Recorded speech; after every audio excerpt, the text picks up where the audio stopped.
Bueno, este es un pensamiento personal y un poco de investigación para que todos estos que estamos en nuestras casas forzados a permanecer encerrados, atemorizados con enfermar, calculando el tiempo que podremos sobrevivir con los recursos que tenemos, o viendo las estadísticas diarias de contagiados y fallecidos, o pensando en conseguir papel higiénico, mascarillas, o simplemente lamentando las improvisadas y constantes medidas que toman los gobiernos, pues tengamos un poquito visión de conjunto, porque además es posible que en unas semanas, cuando pase esta pesadilla, millones de nosotros hayamos perdido nuestros empleos. Yo creo que es importante que nos preguntemos qué está realmente pasando allá afuera. ¿Cómo empezó todo esto? ¿Quién está detrás? No se trata de hacer teorías conspirativas. Veamos hechos, tengamos el valor de ver estas realidades. Porque la verdadera tragedia de nuestras sociedades cada vez más infantilizadas y manipulables es repetir la historia por miedo o por comodidad. La realidad del ignorante pues es como una copia pasada de mano en mano de una caricatura.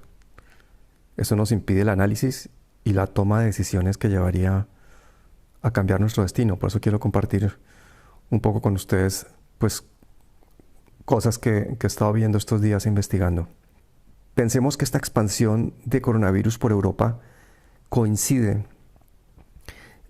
y su cierre de fronteras y el confinamiento de las personas en sus casas coincide con los ejercicios militares Europa Defender 2020 de la OTAN, en la que 30.000 soldados norteamericanos han desembarcado en suelo europeo y se suman a otros 7.000 soldados locales para simular una respuesta a una hipotética amenaza.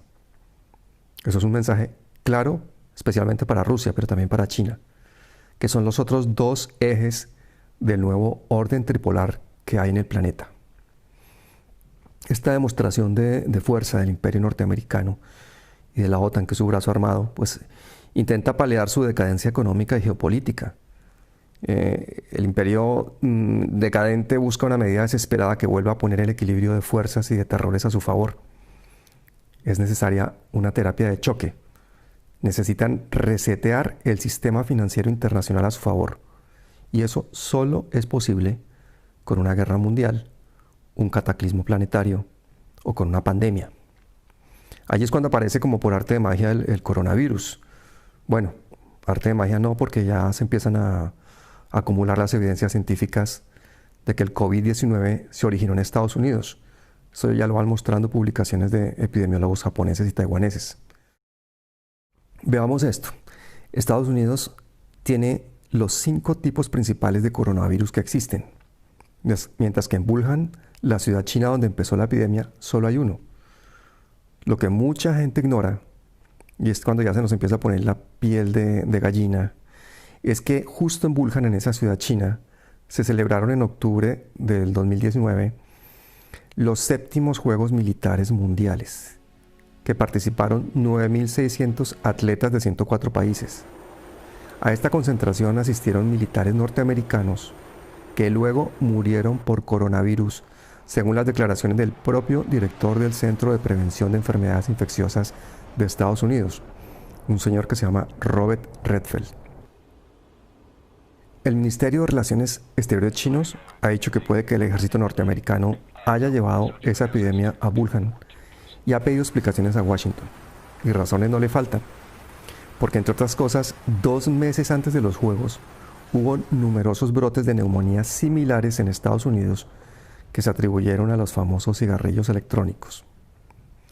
Lo curioso es que unos días antes, el Centro de Control de Enfermedades Infecciosas de los Estados Unidos había ordenado cerrar uno de los principales biolaboratorios militares del país, ni más ni menos que el de Fort Detrick en Maryland, alegando problemas con la disposición de material biológico peligroso. Con el secretismo que manejan las autoridades norteamericanas, especialmente las militares, respecto a sus arsenales químicos, biológicos, sus arsenales normales, pues llama muchísimo la atención que esto haya sido hecho con el conocimiento del público, el cierre de este laboratorio por problemas para disponer de su material biológico peligroso. Y que todo esto haya coincidido precisamente con las neumonías atípicas que se le atribuyen a los cigarrillos, la posterior realización de los juegos, etcétera, etcétera. Otro dato súper inquietante es que en el mismo mes de octubre, 2 meses antes de que aparecieran los primeros casos de coronavirus en Wuhan, se realizó en Nueva York un evento que se denominó Evento 201. Allí participaron directivos del Centro de Prevención de Enfermedades Infecciosas de los Estados Unidos, la Fundación Bill Gates, directivos de Johnson & Johnson, UPS, el Banco AZN, entre muchos otros. El propósito de esa reunión era simular una pandemia por coronavirus y ver sus repercusiones a todo nivel. Dejamos un momento esto allí y ahora veamos qué ha pasado en la economía. La pandemia ha sido un oportuno torpedo a la línea de flotación de la economía china, en plena guerra comercial con Estados Unidos. Pero la guerra económica no es solo contra China. Recordemos que Washington lucha desesperado por mantener el dólar como patrón mundial para la compra de petróleo y de materias primas. Eso fue una medida que implantó la administración de Nixon en la década de los 70. Con esta medida, Nixon lo que hizo fue básicamente declarar al país en impagos y pasar el sistema a un sistema basado en el petrodólar, porque era un sistema que ya no se podía respaldar en el oro. Así Estados Unidos se convirtió en el imperio de la deuda y el sistema financiero internacional en una estafa piramidal de trillones de dólares en las que los bancos centrales dan a los gobiernos y a las empresas préstamos prácticamente sin costo a pagar en décadas de hipotético consumo futuro.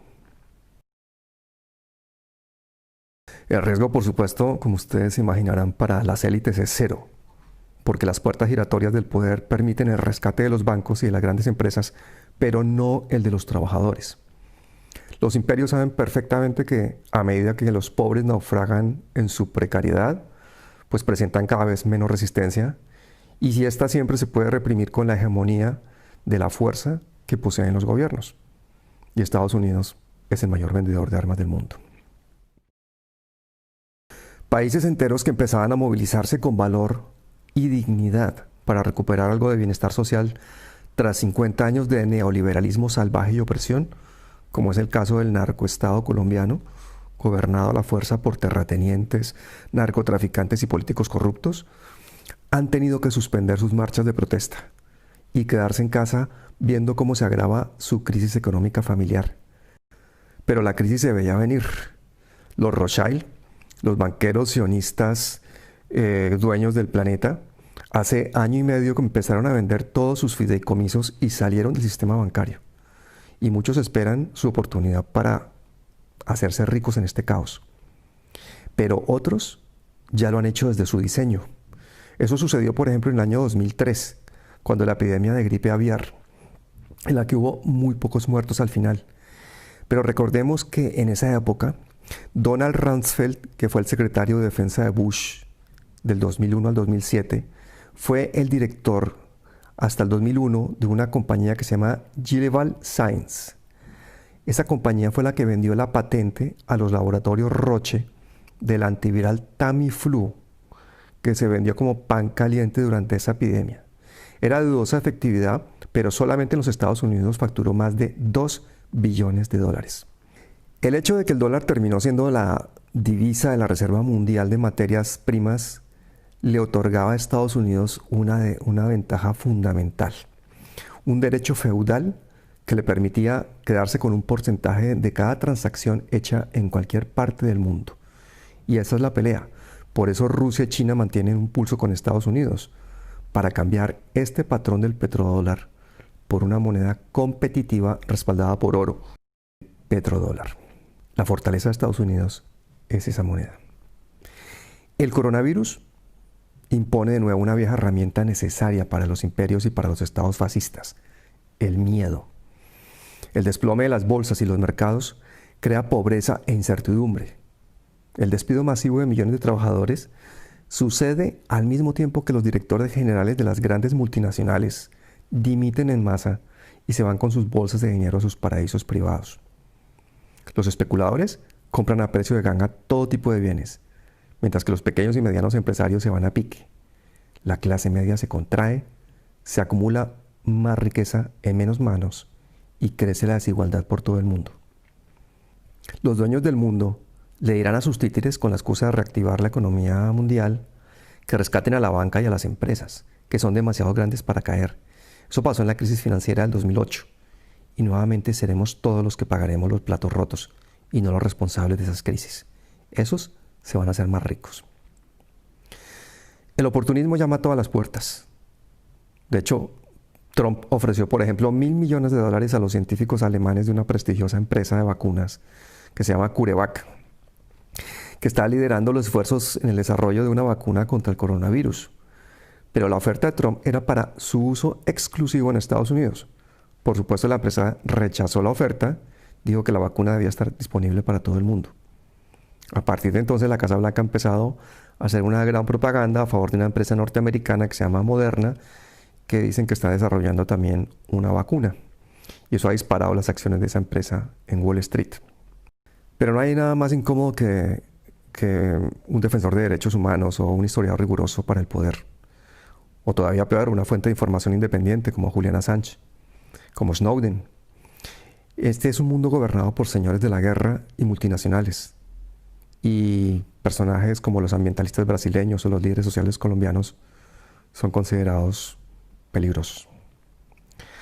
Con el coronavirus, como con todos los temas trascendentales, la mayoría se conforma con las versiones oficiales y la histeria colectiva hace el resto.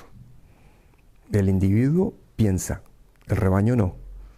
La muchedumbre, de hecho, es fácil de distraer y de asustar. Basta un ruido fuerte para que haya una estampida, un linchamiento o surja un mesías. Desde que apareció la pandemia de coronavirus, ya casi no se habla de reivindicar libertades ni de luchar contra las injusticias. Fue una terapia de choque súper efectiva. El rebaño aterrorizado no ve escapatoria. Cada individuo se conforma ahora con sobrevivir y no duda o no dudará en pisotear a otros. La manada dividida es perfecta para que empiece la carnicería. Espontánea o deliberada, con la pandemia gana la élite y pierde el mundo entero. Un mundo contra el que durante décadas se ha usado un arma mucho más letal, que se ha cobrado millones de vidas en todo el planeta, que ha destruido el estado de bienestar de toda una generación y ha condenado a la pobreza a países enteros. Estoy hablando del neoliberalismo. El coronavirus puede ser el intento de reintroducir el imperio norteamericano a cualquier precio. Sus efectos son múltiples, desde los obvios como letalidad selectiva sobre un capital humano económicamente no productivo y que genera mucho gasto social, que son ni más ni menos que nuestros viejos, nuestros padres y nuestros abuelos, hasta su efecto paralizante sobre los que luchan por los derechos sociales. El ensordecedor ruido oculta la voz de quienes luchan contra el poder y la codicia y nos obliga a todos a refugiarnos, como en los tiempos de las cavernas. Pero lo peor de todo es que de nuevo es para protegernos de los depredadores, en la seguridad de nuestros seres más cercanos. De nuevo es para fortalecernos, para poner a punto nuestras hachas, pero también nuestros pinceles, para planear estrategias de supervivencia en grupo mientras pintamos. Nuestras primeras obras de arte no fueron otras cosas que el hollín que soplamos sobre nuestras manos. Un rito que quedó en las paredes de esas cavernas y que nos sobreviviría por miles y miles de años, pero que al salir de la caverna seguramente nos llenaba de fuerza, porque al día siguiente, con sueños y con ideas, salíamos a enfrentar bestias mucho más fuertes que nosotros. Pero las pudimos vencer, porque trabajábamos en equipo, sin miedo y con hambre de saber. Así conquistamos un planeta. El problema fue que olvidamos que también somos depredadores. Esta vez saldremos en medio de un huracán, una tormenta del tamaño de nuestro miedo, y en medio de ella tendremos que enfrentarnos con el más astuto de los enemigos, con la bestia más poderosa, con nosotros mismos. Pero hay una idea que nos puede salvar, una sencilla lección que durante milenios nos llenó de sabiduría, una verdad demoledora que nos permitió resistir a las adversidades y crear civilizaciones. La certeza simple y elemental de que cuidar de los más débiles fue lo que nos hizo humanos.